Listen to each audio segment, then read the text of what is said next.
नमस्कार, मैं हूं अंकुर और आप देख रहे हैं सत्यहिंदी.com। आइए एक नजर डालते हैं अब तक की सुर्खियों पर। भारत में मौजूदा समय में सबसे बड़ा संकट क्या है, इस सवाल का जवाब नोबेल पुरस्कार विजेता अर्थशास्त्री अमर्त्य सेन ने दिया है। उन्होंने कार्यक्रम को संबोधित करते हुए कहा कि इस समय भारत के सामने सबसे बड़ा संकट राष्ट्र के पतन का है। उन्होंने अपने भाषण में कहा कि वो देश में असाधारण विभाजन देख रहे हैं। उन्होंने हालिया गिरफ्तारियों के तौर तरीकों पर सवाल उठाए। इसके साथ ही नफरत के माहौल और उदयपुर कांड को लेकर चिंता जताई।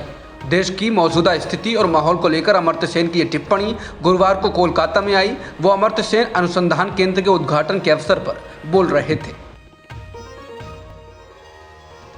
नोबेल पुरस्कार विजेता अर्थशास्त्री अमर्त्य सेन ने कहा कि जिस चीज ने उन्हें सबसे ज्यादा डरा दिया है वो ये है कि देश में अभी उन्होंने विभाजन देखा है। उन्होंने कहा कि यह भी असाधारण है कि औपनिवेशिक कानूनों का इस्तेमाल लोगों को सलाखों के पीछे डालने के लिए किया जा रहा है। उन्होंने कहा कि इन सबका मुकाबला करने के लिए केवल सहनशीलता पर्याप्त नहीं होगी। प्रसिद्ध अर्थशास्त्री ने कहा कि भारत में सहिष्णु होने की एक अंतर्निहित संस्कृति है, लेकिन समय की मांग है कि हिंदुओं और मुसलमानों को एक साथ काम करना चाहिए। सेन ने कहा कि भारत केवल हिंदू संस्कृति का प्रतिनिधित्व करने वाला देश नहीं है, बल्कि मुस्लिम संस्कृति भी देश के जीवंत इतिहास का हिस्सा थी। दिल्ली के उप मुख्यमंत्री मनीष सिसोदिया ने असम के मुख्यमंत्री हेमंत बिस्वा शर्मा पर जो भ्रष्टाचार के आरोप लगाए थे, उस मामले में अब शर्मा ने सिसोदिया पर मानहानि का मुकदमा किया है। शर्मा की पत्नी रिंकी भुइयां शर्मा पहले ही सिसोदिया के खिलाफ 100 करोड़ के मानहानि का मुकदमा दायर कर चुके हैं। शर्मा ने मनीष सिसोदिया के आरोपों को खारिज किया है और कहा कि बिना सबूत भ्रष्टाचार के आरोप लगाए जाने से उनकी मानहानि हुई है। सिसोदिया ने पिछले महीने ही हेमंत बिस्वा शर्मा पर भ्रष्टाचार का आरोप लगाया। केंद्रीय एजेंसी ईडी द्वारा दिल्ली के स्वास्थ्य मंत्री सत्येंद्र जैन को गिरफ्तार किए जाने के कुछ दिनों बाद उन्होंने ये आरोप लगाया। उन्होंने सवाल किया था कि बीजेपी असम के सीएम हेमंत बिस्वा शर्मा की पत्नी की कंपनी से जुड़े कथित भ्रष्टाचार पर चुप क्यों है। सिसोदिया ने तब आरोप लगाया था कि असम के मुख्यमंत्री हेमंत बिस्वा शर्मा ने अपनी पत्नी से जुड़ी एक कंपनी को कोविड पर्सनल प्रोटेक्टिव इक्विपमेंट यानी कि पीपीई किट का ठेका दिया और उसके लिए काफी अधिक भुगतान किया।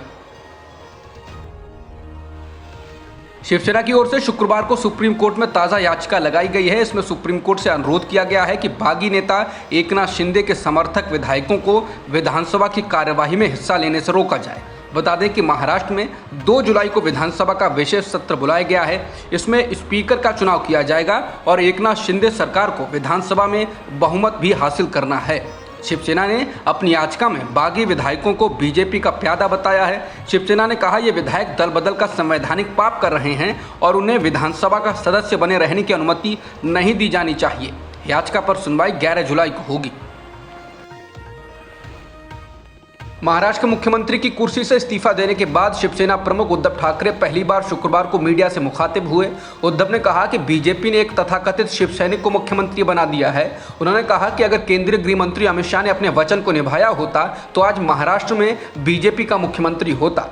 बता दें कि 2019 के विधानसभा चुनाव के नतीजों के बाद उद्धव ठाकरे ने कहा था कि अमित शाह ने उनसे वादा किया था कि राज्य में 2.5 साल के बीजेपी और शिवसेना का मुख्यमंत्री बनेगा, लेकिन बीजेपी ने इसे गलत बताया था। इसी बात पर गठबंधन टूट गया था और शिवसेना ने कांग्रेस और एनसीपी के साथ मिलकर सरकार बना ली थी।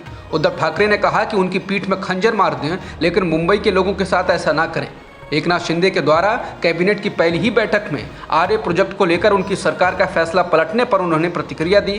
पूर्व मुख्यमंत्री ने कहा कि वो सरकार से अनुरोध करते हैं कि वो आर्य में कार शेड का प्रोजेक्ट ना बनाएं, इससे पर्यावरण पर असर होगा।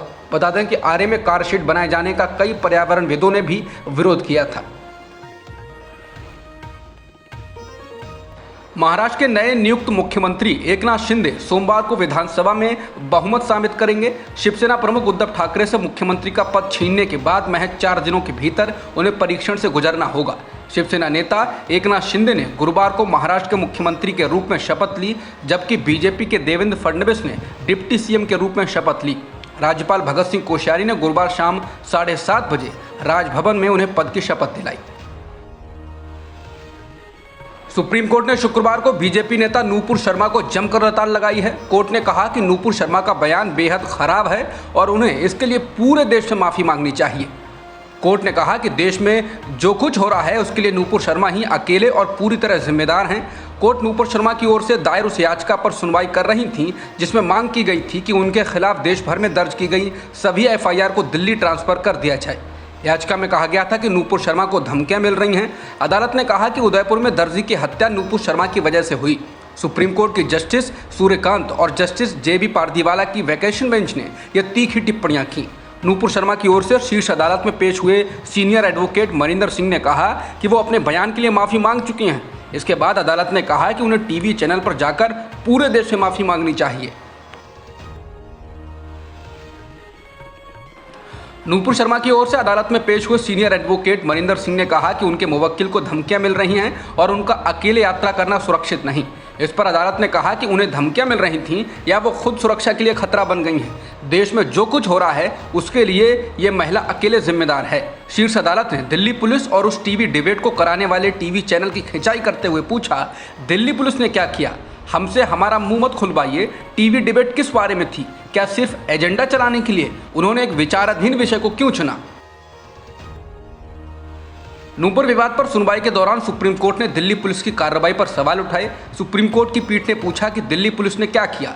मामले में दिल्ली पुलिस की कार्रवाई पर सवाल उठाते हुए अदालत ने कहा, जब आप दूसरों के खिलाफ FIR दर्ज कराते हैं तो उन्हें तुरंत गिरफ्तार कर लिया जाता है, लेकिन जब ये आपके खिलाफ होता है तो किसी ने भी आपको छूने की हिम्मत नहीं की। हालांकि सुप्रीम कोर्ट ने दूसरे मामलों का जिक्र नहीं किया, लेकिन हाल ही में ऐसी गिरफ्तारियां हुई हैं जिसके लिए पुलिस और सरकार की आलोचना की जा रही है। एक तो गिरफ्तारी ऑल्ट न्यूज़ के सह संस्थापक मोहम्मद जुबैर की है, जिन पर 4 साल पहले फिल्म के एक दृश्य को ट्वीट करने पर नफरत फैलाने का आरोप लगा। दूसरा मामला सामाजिक कार्यकर्ता तीस्ता सीतलवाड़ का है, जो गुजरात दंगों में पीड़ितों की पैरवी करती रही हैं और दोषियों के खिलाफ कार्रवाई की मांग करती नहीं। इन दोनों को ही गिरफ्तार कर लिया गया। नूपुर को लेकर सुनवाई के दौरान सुप्रीम कोर्ट ने कड़ा रुख जारी करते हुए कहा कि क्या हुआ अगर वो किसी राजनीतिक दल की प्रवक्ता हैं। उन्हें लगता है कि उनके पास सत्ता की ताकत है और वो देश और कानून का सम्मान किए बिना कोई भी बयान दे सकती हैं। अदालत ने कहा कि इससे उनके अहंकारी चरित्र का पता चलता है।